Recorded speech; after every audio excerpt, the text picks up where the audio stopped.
24, and used to be this was a holiday. It was George Washington's birthday, and everybody ate cherry pie. But anyway, so let's get started. And we have Mr.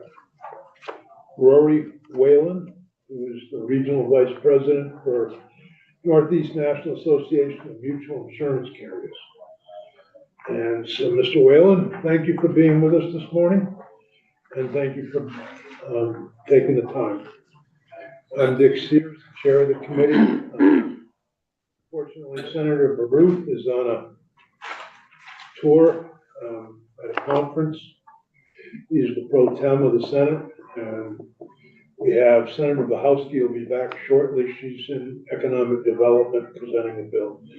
Maybe Senator Norris can introduce himself, and then Senator Sheen. Good morning, Senator Bob Norris, Franklin County, to include the town of Alberg from Grand Isle County. Morning, I'm Nader Hashim representing Windham County. Morning. Please go ahead with any testimony you have on S-150. Well, thank you and all the members of the committee. I do know that the committee heard this bill previously. I'm sorry I was not able to participate, but I very much appreciate you accommodating me this morning. And I'll get right to the point. Make no mistake about it, this legislation in its totality, all three provisions, will increase the cost of insurance in Vermont. At a time where what we call a hardening market, and that is post-pandemic premiums, auto premiums have gone up, and they continue to, for a variety of reasons, including it is much more expensive to repair a car because of supply chain issues, because cars are more expensive today.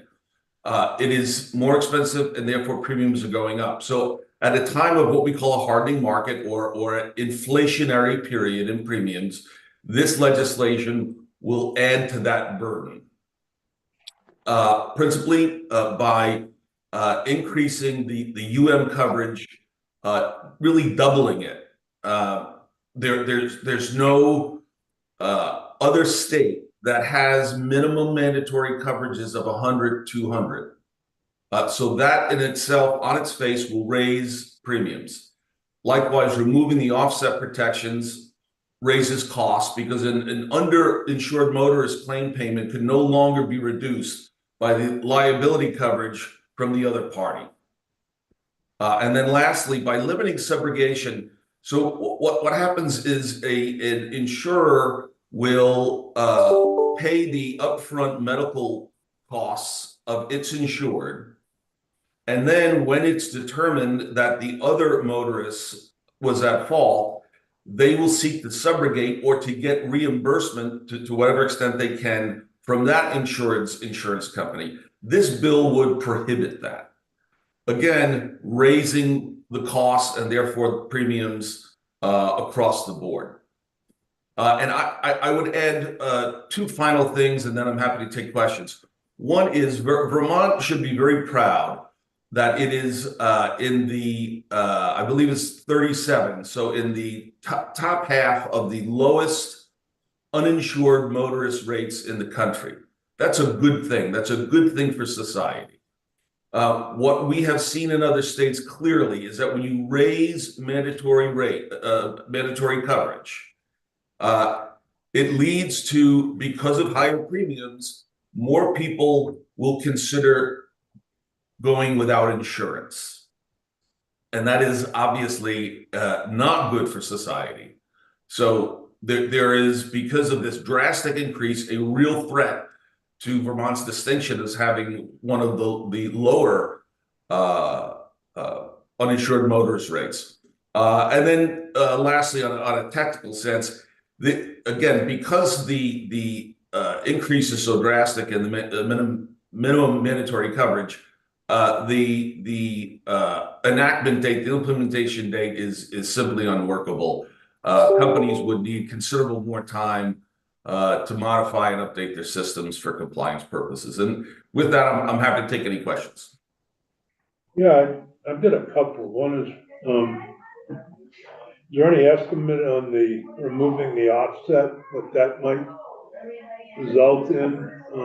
Have other states removed the offset? Or have the offset? I'm not aware of any state in the Northeast, the region I cover. And I don't know how you could estimate that now without really a deep dive into previous laws. So I was looking at my insurance policy, and the cost of that part of the insurance policy is relatively cheap. And mainly, the big expense is my collision coverage, in which I have $1,000 deductible. So, you know, when you say that they'll go up, the other things are not, when I'm talking about my overall insurance. And by the way, I'm at a 6-month policy. I don't know if they're doing that.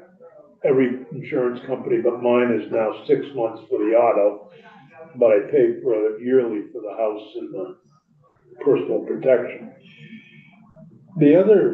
So I don't know, I mean, that's where my cost is driven.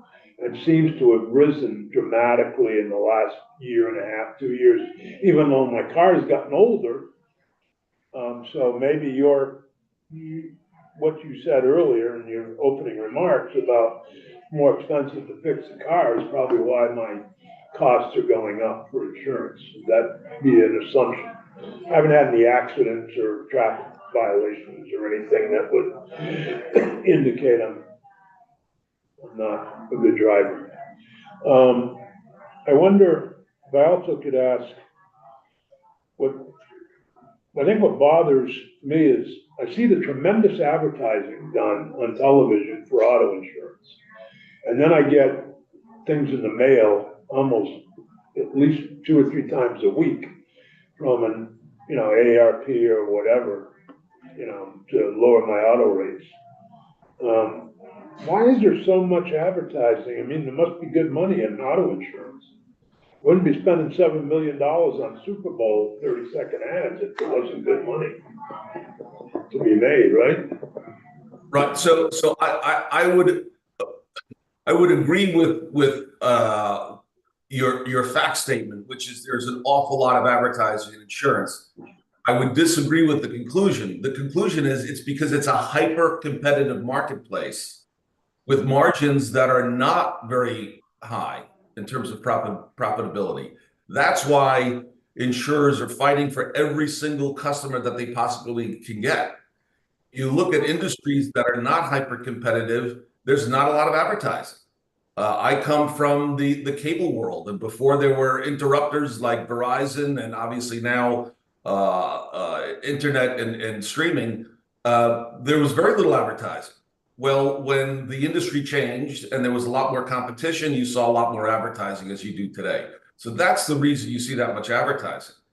And if we want to talk about advertising, I would argue that there's even more 1-800 trial lawyer firms. And yes, a lot of competition there too, because there's a lot of money to be made. And what this bill would do was just enrich the trial bar and give them more opportunities to make more money. Yeah, I suppose one could look at it that way, but we heard from a consumer who was seriously injured, lost his left arm and left leg, and the offset, his medical bills were in the $4 million range, and the coverage was relatively low, but the offset took away another $100,000 that he might have received. There's 2 sides to that one. Senator Hashim. Hi, thank you for your testimony here. I mean, your point about Section 1 is well taken. I can understand how that could raise rates. But I want to get some more clarity on Section 2 here, which is to change this offset here. So as I'm understanding it, if somebody has insurance for $150,000, the other person has $50,000, they get into a crash, the first policyholder gets the full 150, but only because the first insurance company took 50 from the second policyholder. Is that how that works? Yes, it allows the offset. Okay, and so if this change were to happen, you're saying it would raise rates, right? Or possibly raise rates? Yes, because you're now looking at a bigger pot of money, and ergo the trial advertising. Got it. And so if with the current system, if the first policyholder isn't getting that full amount of their 150, are they getting a reduced rate because they're not getting their full amount from their policy? I would have to look at a specific example. Are there, do you know of any, are there any examples generally where this is happening? Because I mean, the logic in my head is if somebody is not getting what they paid for, then the amount that they're paying should get reduced. So I'm just wondering it. So do you know if that's happening anywhere? No. Okay. Are you able to, do you have any thoughts on why? I'm not sure I understand why. Okay, so if a policyholder has paid for $150,000 of UM insurance and they're not getting $150,000 of UM insurance, will their premium rate go down because they are not getting the full amount of their policy?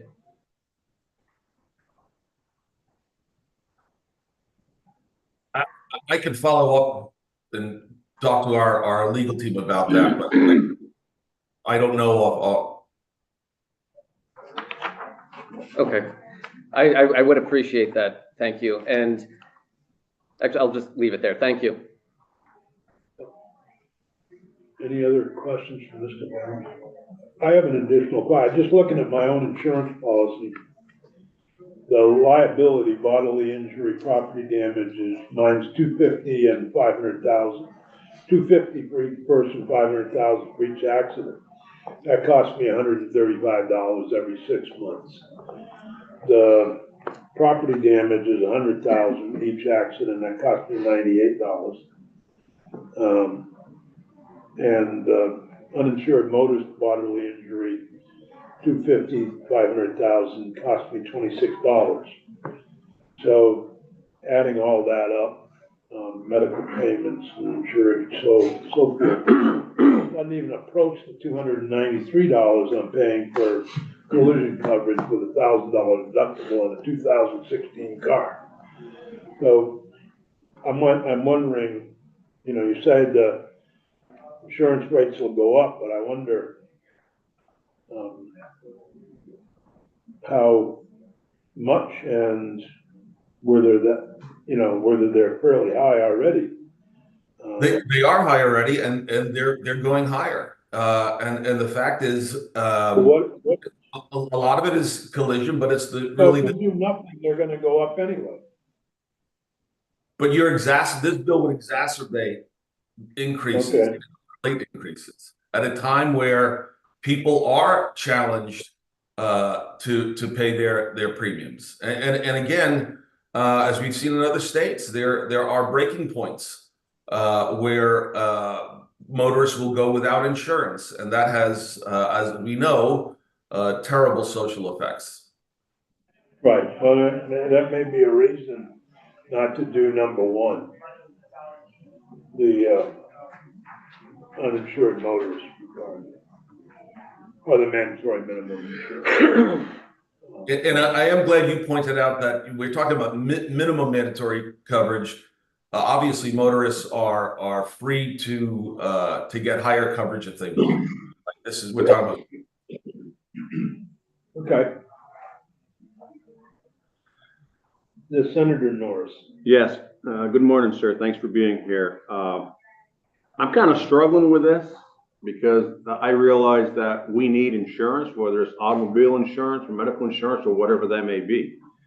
But my question to you was, during the presentation, they were talking about subrogation and the fact that if this gentleman here had a $200,000 policy, but yet he received $50,000 from another insurance company, and so he was only given $150,000 to the insurance company A.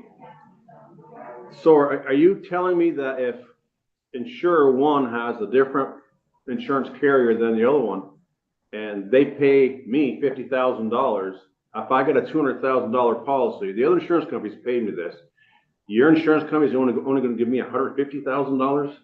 Well, in what I'm saying is if the insurance company for the person who let's say experienced bodily injury, if their insurance company pays for their hospital bills, under current law, they are then permitted to seek payment from the at-fault insurance company. And this bill would prohibit that. Well, the claim that it shouldn't be impacting the insured who is injured. It's about the insurance company for the at-fault motorist. right, and so the victim in testimony stated that he had an additional $200,000 coverage because the at-fault insurer actually gave him $50,000. He was assuming that he's going to get $200,000 through the provider that he had, but yet they only gave him $150,000 through the subrogation. And I got to tell you honestly, I wasn't aware of this process, and I'm sure 9 out of 10 people aren't aware of this process. So you're kind of like in competition with one another when it comes to selling insurance. Thus, all the ads and the commercials or whatever on TV. So if the other insurance company pays $50,000, why would you not hold up? I'm not saying you, but the other insurance company hold up their end of the $200,000 policy. Unfortunately, I was not able to be a part of the first committee hearing, so I don't want to speculate on someone's situation that I'm not aware of. But again, I could follow up with greater detail on supervisions. The person who hit the gentleman who lost his left leg and left arm was a drunk driver who, insurance company, I believe the numbers that Senator Norris mentioned are correct. So it was a drunk driver. He was found at fault, and this gentleman who was injured received $50,000 less than he would appear to have been entitled to. I've got the right numbers. So we use the example. I have $250,000 coverage per person. Senator Norris has $250,000. We thought we were covered for $500,000, but we find we're only covered for $250,000. That doesn't make sense. Yeah, again, I'm happy to review that, and I can go back and look. I'm just going by both our policies, and it's just like I said, paying $98 for that, $135 for that, or $270 in a year. It just bothers me that I thought if my medical costs were $490,000, I should have been covered for $490,000, not for $250,000. It just doesn't make sense to us. That's where the problem comes in. And I guess none of us were aware of it in our insurance policies until this bill. Well, I will consider that. We're fairly intelligent people, so it's the offset that really is troubling. I think we take your argument at face value in terms of the delicate balance of making sure that people have insurance and we don't raise the mandatory minimums so much that people would be discouraged from having insurance and then drive uninsured. That's the worst possible outcome. So I take that at face value, probably would suggest as we go on with the bill that we drop that part. But it's hard for me to drop the offset and subrogation, given that, I guess it was all in the fine print. Yeah, and I agree that section one, I understand your concerns there and so on and so forth, but the problem that I too am having is with the subrogation portion of it.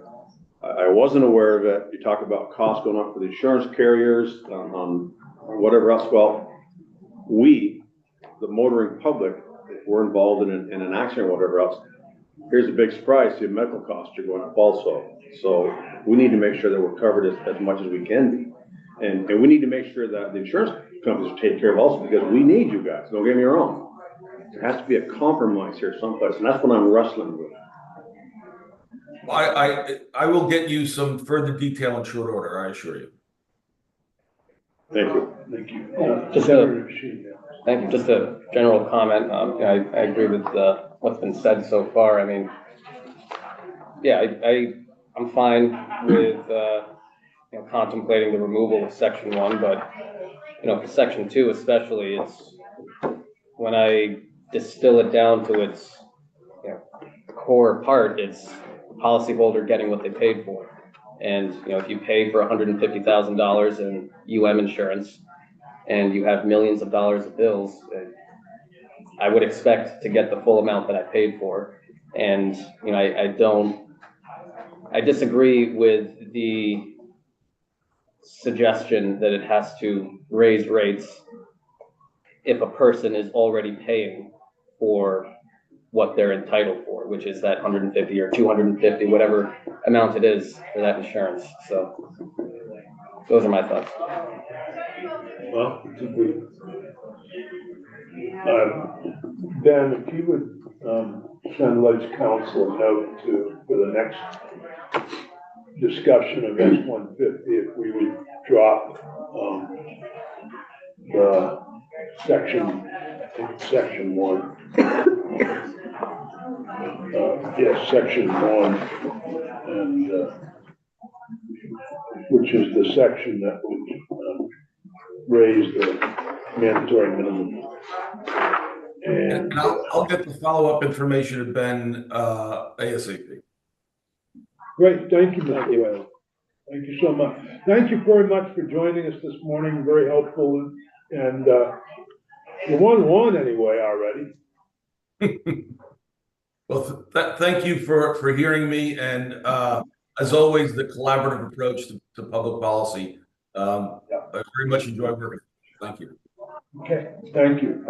So just have them drop 1 and reach out to Lunch Council, and I'll also, we haven't heard from Lunch Council yet, so I'll have that. right. Well, while they can come in and just present number 2 and 3, you don't have to worry about 1. Just do a redraft. I think that's pretty much the sense of the committee. So I'll put away my auto insurance policy and hopefully remember to pay it. That is an important aspect. Yeah, that would be that. And we'll move on. Thank you, Jamie, for arranging that. Oh my goodness. That finishes auto for the day. Auto insurance. This one. Bring the crowd. More people interested in climate change than auto insurance. It is my understanding that climate change is the #1 concern on people's minds. No, auto insurance is certainly. I agree. I don't think we think about it that much though. No, not until the bill comes due. Yeah.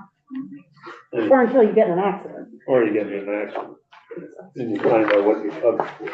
Yes, you discover you're not covered for what you thought you were. Well, in some cases, you discover you have windshield coverage and you didn't even know it. They pay a whole thing and they come to your house and change your windshield and it's nice. Yeah. And then you look at your policy, you see you did pay for that. Just forgot. Anyway, Moving on to S, on agenda. So many agendas here. S-259, and this is the climate change cost recovery bill, and we hopefully will remember to use that term rather than big oil pays. There's a concern that this not be seen as punishment of the oil companies or any other thing, but rather to pay for the damages done by the use of their product. So it's important, I think, to have those terms down for our purposes anyway, as a Judiciary Committee, knowing that if and when this bill passes, there will probably be litigation. So with that, I'm going to turn it over to Andy Jones, the farm manager of the Intervale Community Farm. I'm assuming that's somewhere in Chittenden County. It is, in Burlington. Where is the Intervale? Yes. In Burlington. Yeah, but I used to live in Burlington. Do you know where Ethan Allen's homestead is? Yeah, Sort of down in that area. oh, down in that area, okay. Between there and the McNeil Power Station. Oh, yeah, sort yeah. of that whole sweep along the river. Yeah, back then it was just a swampy area, I think. There's plenty of swamp. There's still plenty of swamp. There's still plenty. Wetlands. Excuse me, wetlands, thank you. Thank you for the opportunity to testify on the climate cost recovery. My name is Andy Jones. I'm farm manager at Intervale Community Farm in Burlington. Intervale Community Farm grows about 22 acres of mixed vegetables in Burlington. Founded in 1990, we're the oldest and largest of the 6 independently owned and operated farms leasing land from the nonprofit Intervale Center. Peak season, we employ about 14 people and are growing and selling vegetables for 11 months of the year. I've been with Intervale Community Farm since 1993. The entirety of our farm, as well as those of all of our neighbors, lies within the 100-year floodplain of the Winooski River.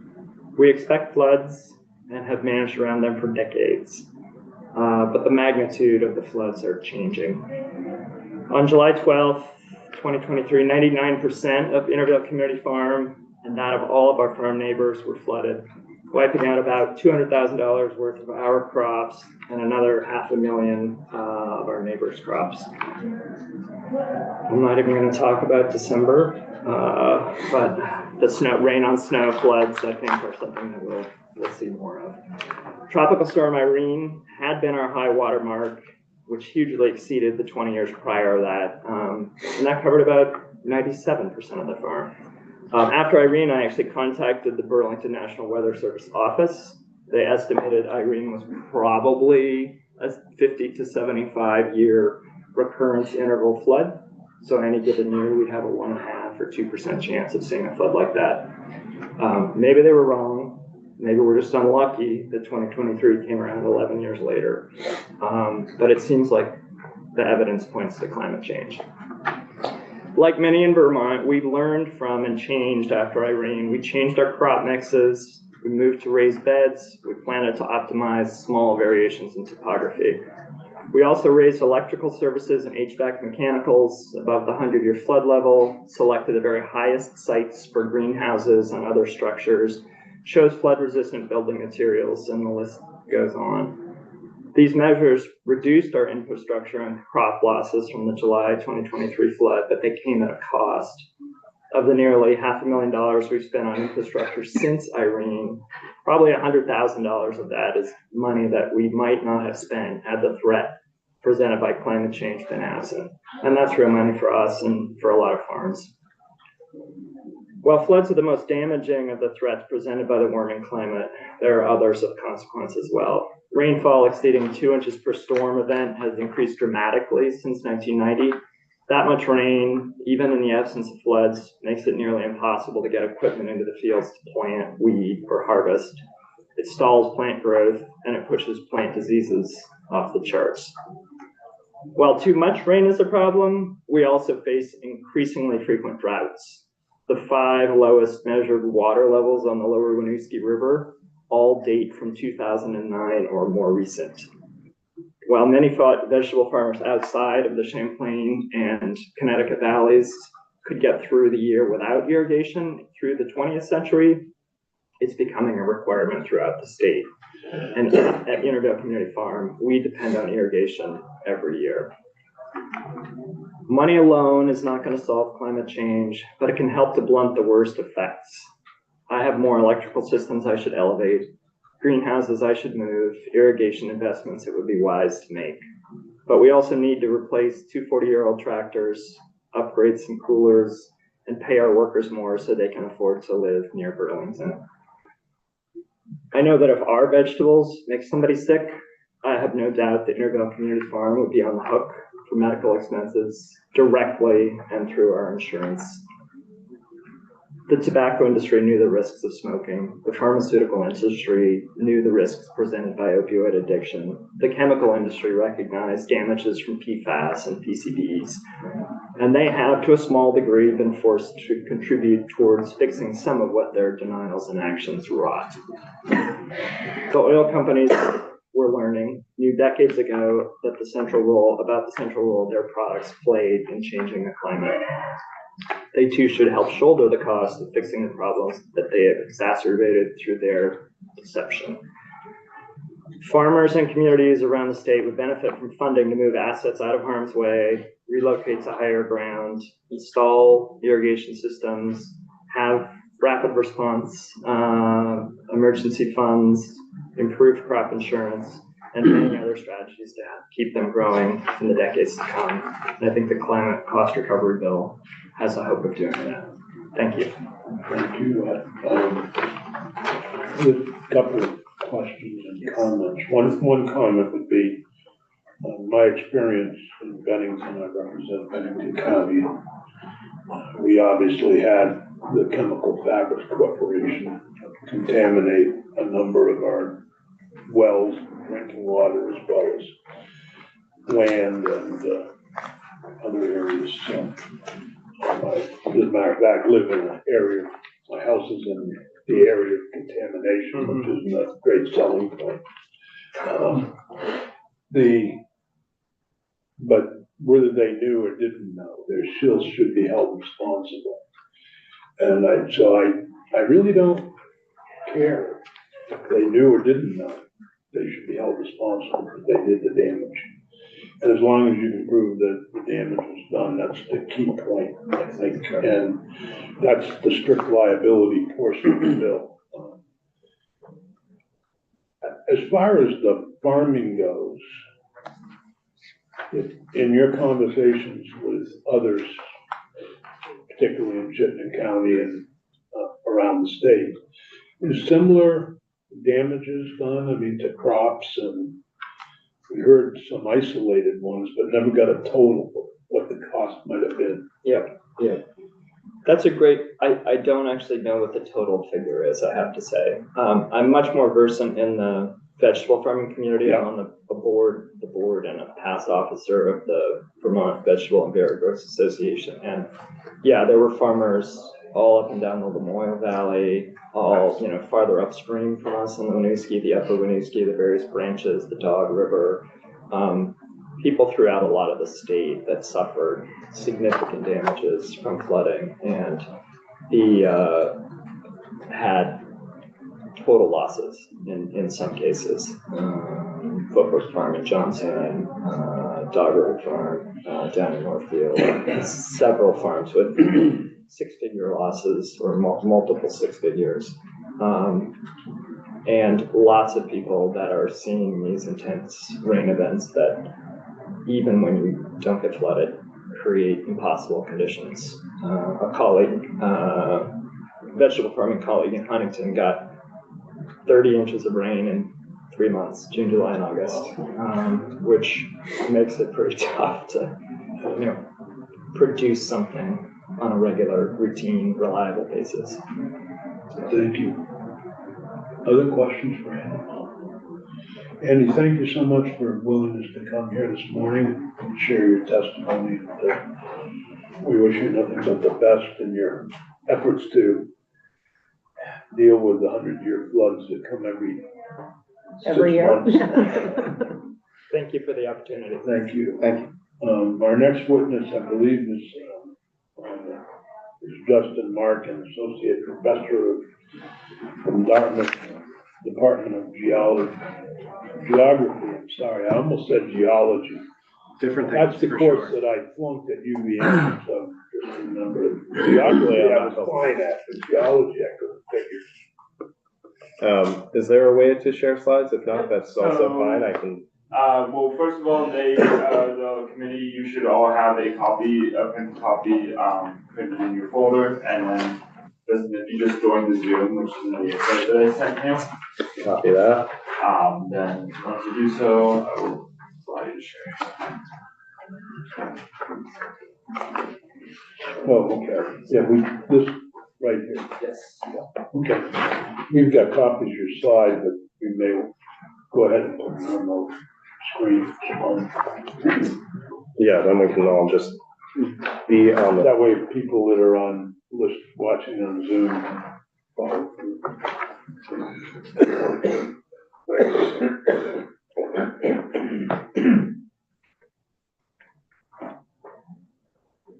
So you are now co-host, you can just go ahead and hit that share screen button. We'll do. Forgive.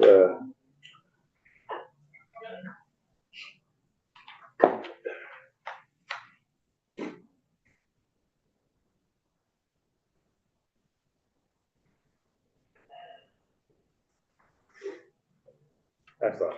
Okay. Good morning. My name is Justin Mankin. I'm a professor of geography at Dartmouth and an associate research scientist at the Division of Ocean and Climate Physics at Lamont Doherty Earth Observatory of Columbia University.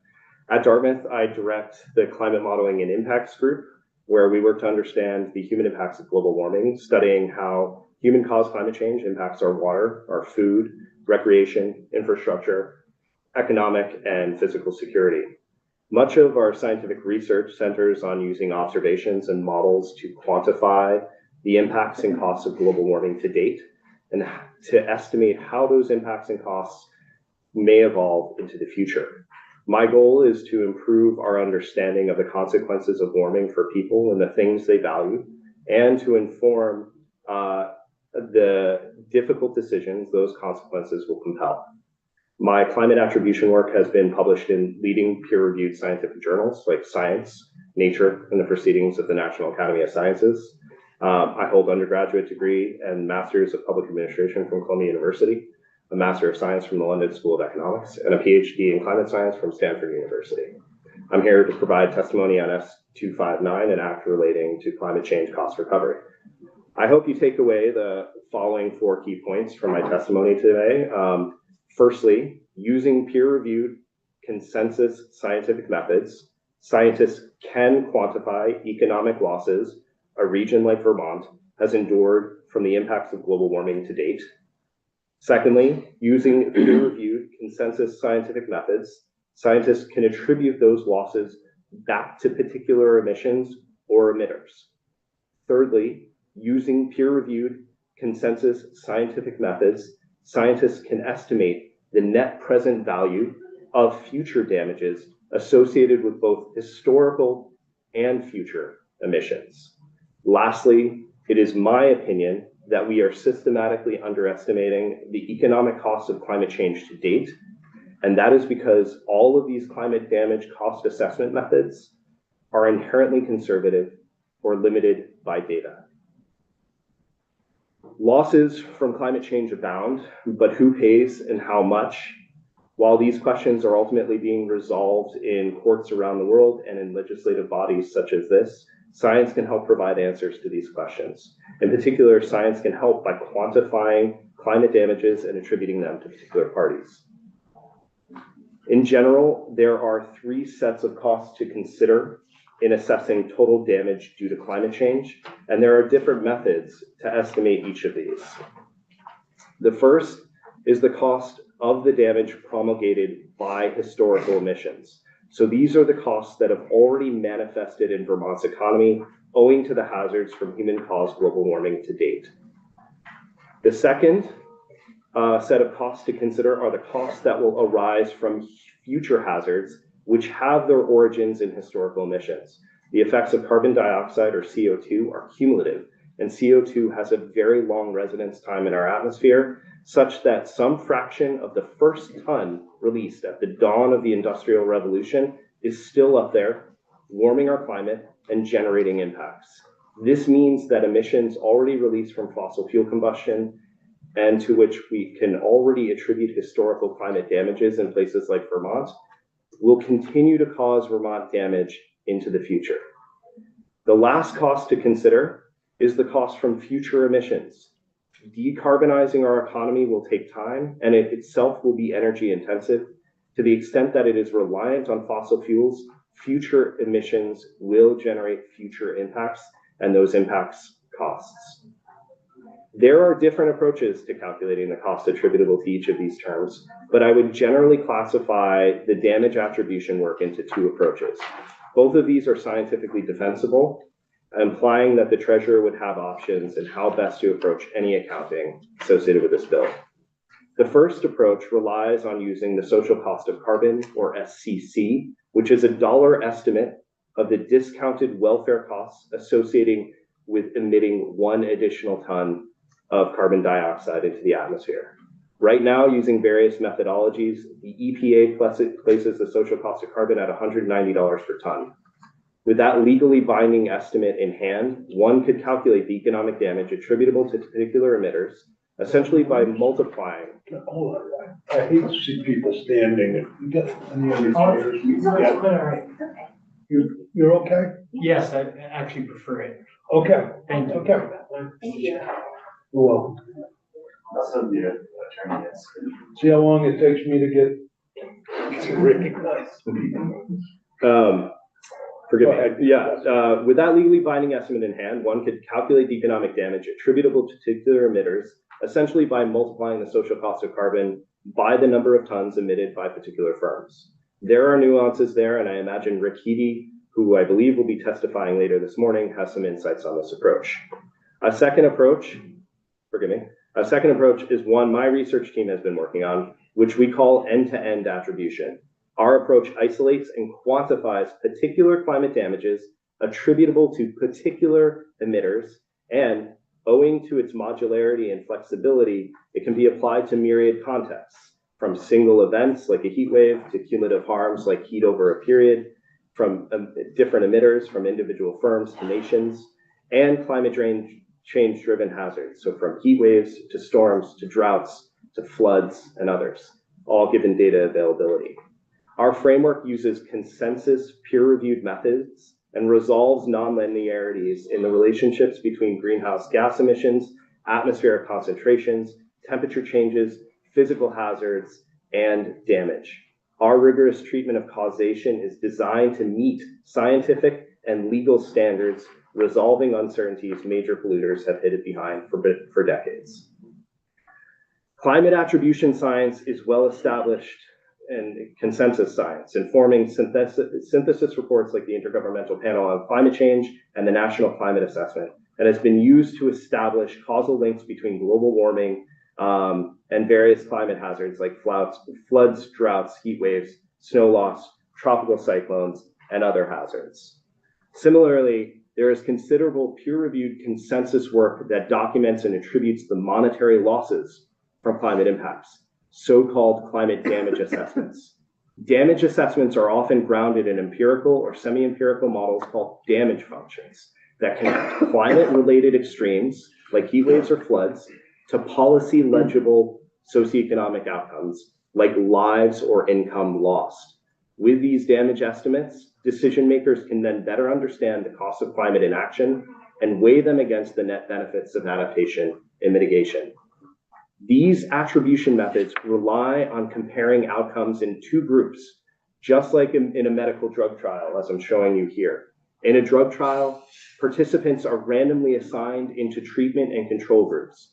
The individuals in the treatment group, here represented by the orange bars, get the drug, and those in the control group represented by the blue bars do not, and the medical outcomes among the two groups are compared.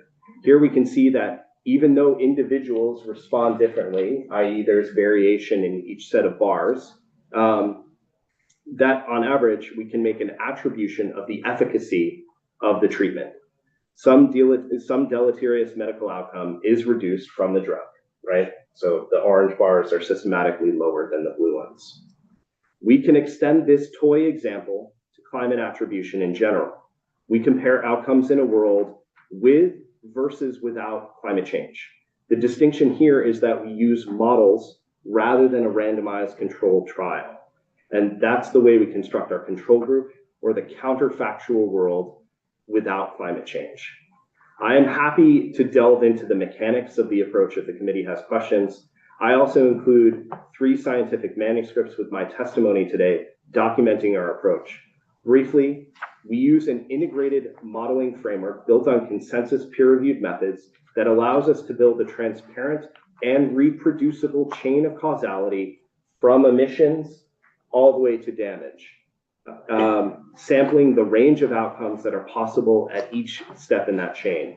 We do this by simulating from emissions to damage, leaving out the emissions associated with a particular emitter or set of emissions, thereby creating a control group. We can then compare the two worlds, one as it is and one without a particular set of emissions, and we can compare the economic outcomes. That difference is our damage attribution. The power of this approach is that we can port in different emissions, different hazard models like a flood model or a tropical cyclone model, and different damage functions, and make a new assessment, all in a quote unquote but-for context. But for the considered emissions, the hazard and its associated damages would have been thus. Given an assumed trajectory of economic growth and emissions, this can also be extended into the future. We've applied this framework to assess the income loss due to historical emissions changes in average temperature and heat waves.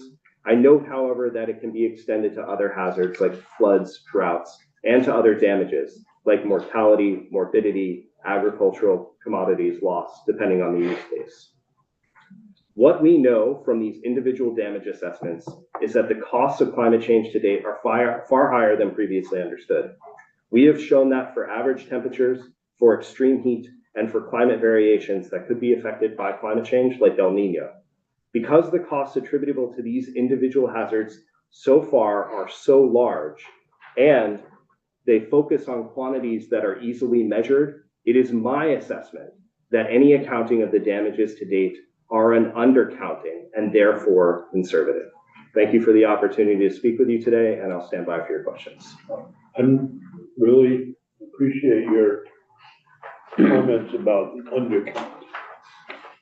What we found in Bennington was the contamination from the Chemical Fabric Corporation, which became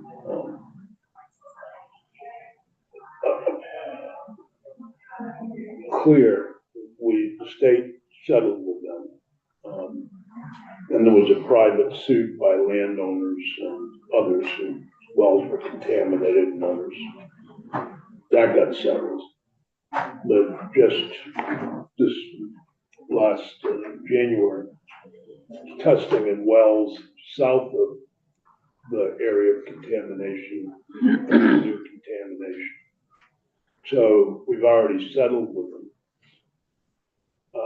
Maybe we went too fast in settling, and we being the state and the attorney general, and legislature in the town, et cetera. So now we have a new area of contamination that are concerned. We can't really prove where it came from. So as I understand what you're saying is you need to be really careful about assessing future damages as well as current damages that you know about. Precisely, yeah. There are kind of 3 independent costs, right? There are the costs to date given the emissions to date. There are the future costs associated with the historical emissions to date. And then there are the future costs associated with future emissions. And those tallyings are different, and the methods underpinning how to tally them could be different. what we are also realizing is that in our attribution of the costs of historical climate change so far, we have been underestimating those costs, and that's a function of several different issues. The first one are kind of the mechanics of how it is that we estimate these costs. If you are essentially, the costs are a function of where we have data, right? And we have imprecise measures of how people have been impacted by climate hazards like the floods Andy was speaking about earlier. Those data, to the extent that they are captured in large-scale productivity measures like gross domestic product, would maybe be captured in our estimates. But there are many non-monetary costs associated with climate change. And so that's a systematic undercounting. As I look at page 7 of the bill, in B, in 598, it talks about liability responsible parties. And it seems like we're back at the stage that you're recommending against, because we're not, it says, with respect to each responsible party, the cost recovery demand shall be equal to an amount that bears the same ratio to the cost of Vermont from the emission of covered greenhouse gases during the covered period as the responsible party's applicable share. All great legal language, but I'm wondering if it captures the ability to view the whole, we should be looking at changes in that section. Yeah, I mean, I imagine Mr. Hidi, who's also on and will be testifying later, there are other methods that isn't kind of a hazard by hazard accounting like I've presented here, and that is an entirely defensible approach. That's that social cost of carbon approach. Yeah, I'm worried that, for the Intervale, for example, all the farms up and down the Winooski River Valley get undercounted, and we don't, everybody will be happy with their little $4,000 payment from like I was for my land, but I think it's relatively undervalued. The cost to me to be living in an area of contamination and future sales of my home and stuff, $4,000 is nice, but it doesn't cover the, what damage is really done to my property value. So I always worry about these settlements that sound so good, but underestimating, and your warning is very well done. Senator Sheehan has been chomping at the bit, and I will go with him, and then you. All right. The House. Thank you. Thank you for your testimony. I appreciate it. I'm going to ask the future witness, Mr. Hidi, the same question, but the two methods that were described on slide 4, can those be used to either narrow or expand the scope in which you're looking at the cost? So for example, on this bill, we say between 2000 and 2019, would we be able to use those methods to look at a set amount of time, or could it be changed and shifted in any way? Yes, both methods can be applied to a particular time window. That's the choice of policy. The scientific methods are flexible enough such that we can do the damage accounting for emissions released over a particular time period and the damage accounting for actual damages accruing over a particular time period, and they need not be the same time period. Thank you. And I do appreciate the higher level overview, but I think you mentioned a manuscript that kind of dives more into the scientific process of all of this. Was that emailed? Does our committee assistant have that? Yeah, okay. So that manuscript builds on earlier work as well, and that manuscript is in revision at a high-profile journal, and so it is currently under a media embargo, and is going to change in terms of some of the text, but the content and the findings will remain once it's published later this spring. And that manuscript does what we call a kind of a corporate or firm level attribution, where we are actually able to quantify 2 subnational regions like Vermont the economic costs due to changes in extreme heat, which can be linked back to particular emitters. Got it. And is that, okay, and actually, I'll just leave it there. Thank you. Sure. Thank you for being here, and I appreciate the science being able to link to sort of large-scale economic costs. One of the concerns that I have is some of, as you sort of pointed to, some of the social costs. And I'm wondering if there's any way to look at healthcare costs, or because we know that, you know, the climate impacts are increasing illness. We know that they are increasing Lyme disease, for example. And so I'm wondering if there are ways to look at not just GDP, but like those other, does my question make sense? Yeah, your question makes a tremendous amount of sense. So yeah, so the power of, one could argue that those kinds of costs would maybe be captured in an accounting that relies on the social cost of carbon, which is intended to be kind of the total welfare costs associated with the release of an additional ton of CO2. And Mr. Heedy might have some comments there. For the methodology which we've developed in my group, if we can estimate the consequences for other elements of society and the economy, right? Not simply GDP. So we could do it for mortality, we could do it for the morbidity burden, or you know, how does it alter you know, Medicaid or Medicare claims. So there's lots of potential, in particular because while the science exists to do these attributions, they are also rapidly advancing to incorporate new damage estimates and these new damage functions and new hazard models, right? So not simply for heat waves, but what are, say, the health costs associated with wildfire smoke, which is linked back to climate change. One of the most widely expected impacts of climate change is going to be the healthcare costs associated with wildfire smoke exposure, given its effect on pulmonary and cardiovascular conditions, and it will select for the most vulnerable among us. So that is children and the elderly and those that already have illnesses.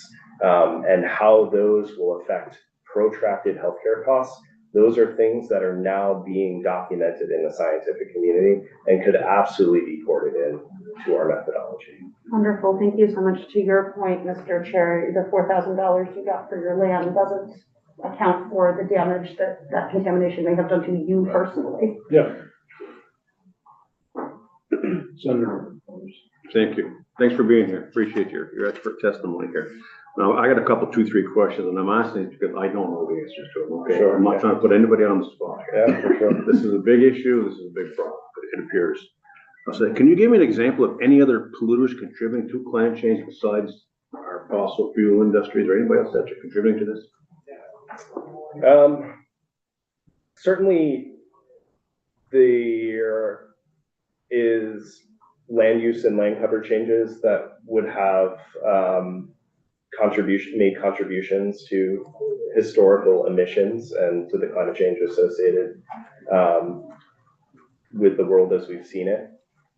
But in terms of the dominant source, the largest fraction, it has been associated with the production and combustion of fossil fuels, given how our economy and carbon have been extremely linked. And so to me, you know, in terms of what has promulgated climate change, it is our emissions of carbon dioxide and methane and other greenhouse gases associated with our dependence on fossil fuels. But there are other minor contributors to them. There are other contributors, to be sure. And the other question is, how much do you think that Vermont actually contributes to carbon emission? I don't know that number off the top of my head. Is it high? Is it low? Is it minimal? Is it, what do you think it might be? I don't have an answer for you. I think, you know, is your question about carbon intensity, so per capita usage of fossil fuels? Would you include biomass burning in that number? These are factors that would drastically change, so is it simply an energy intensive question? Actually, I just want to know what, in your expert opinion, you feel that Vermont contributes to carbon emission on a percentage basis? Total percentage basis to the global economy, or to global emissions, or to US emissions, I would say it is a small fraction. Thank you.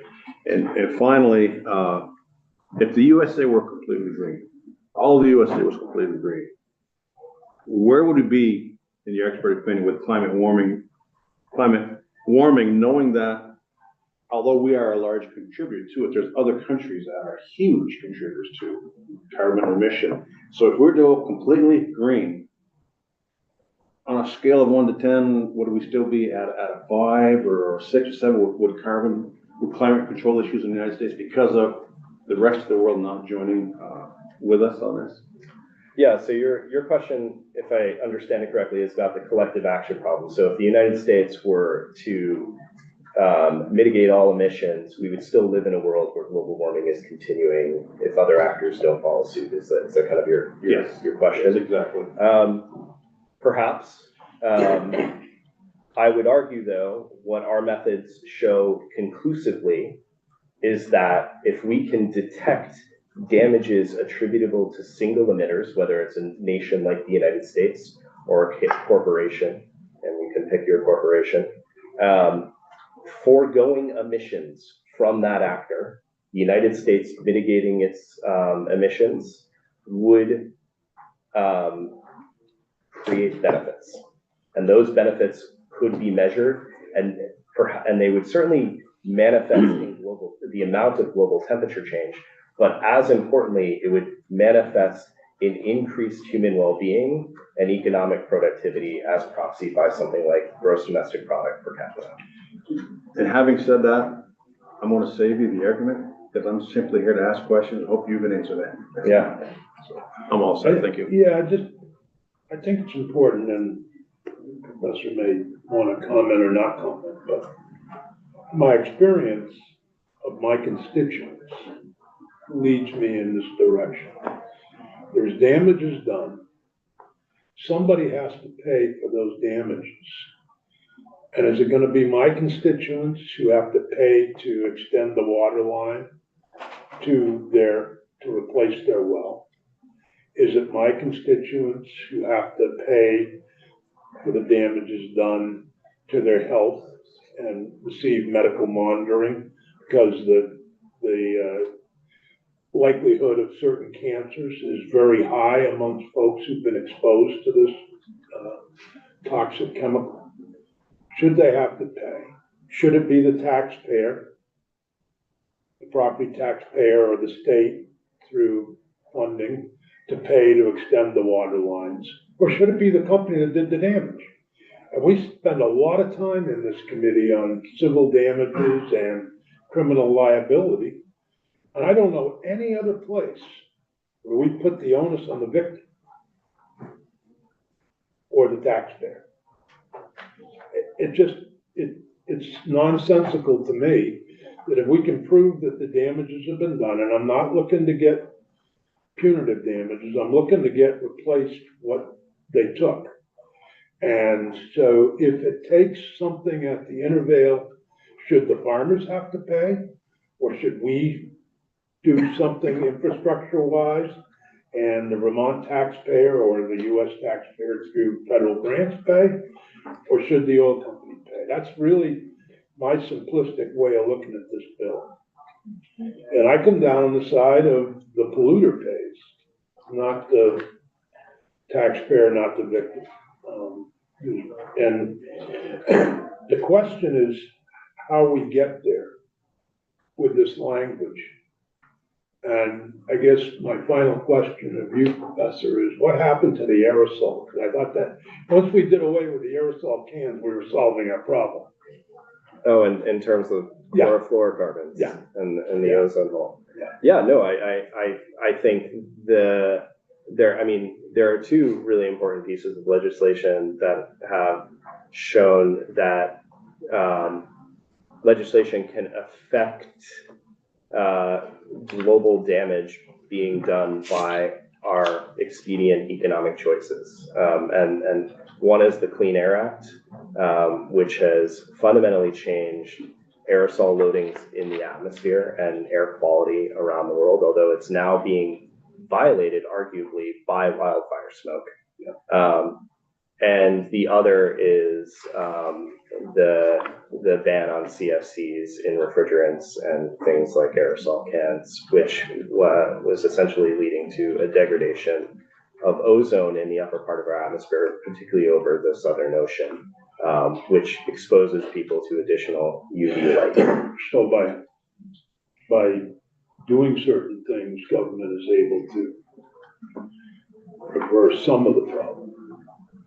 Absolutely, yeah. Senator. Thank you. Just as I guess a general comment that Senator Norris got me thinking of, I think, at least as I'm seeing this bill, I'm not seeing it as a method to completely change the course of climate change or, make everything in Vermont or the rest of the country green per se. And maybe it's a cynic in me, but, climate change is here. And frankly, I do think it's going to get worse. And it really comes down to the question of, as it gets worse, as we deal with more bridges being washed out, more farms being washed out, is it going to be the Vermonters who pay for it? Or is it going to be the corporations who for decades have contributed to where we are now with our climate? So that's my underlying belief with this bill.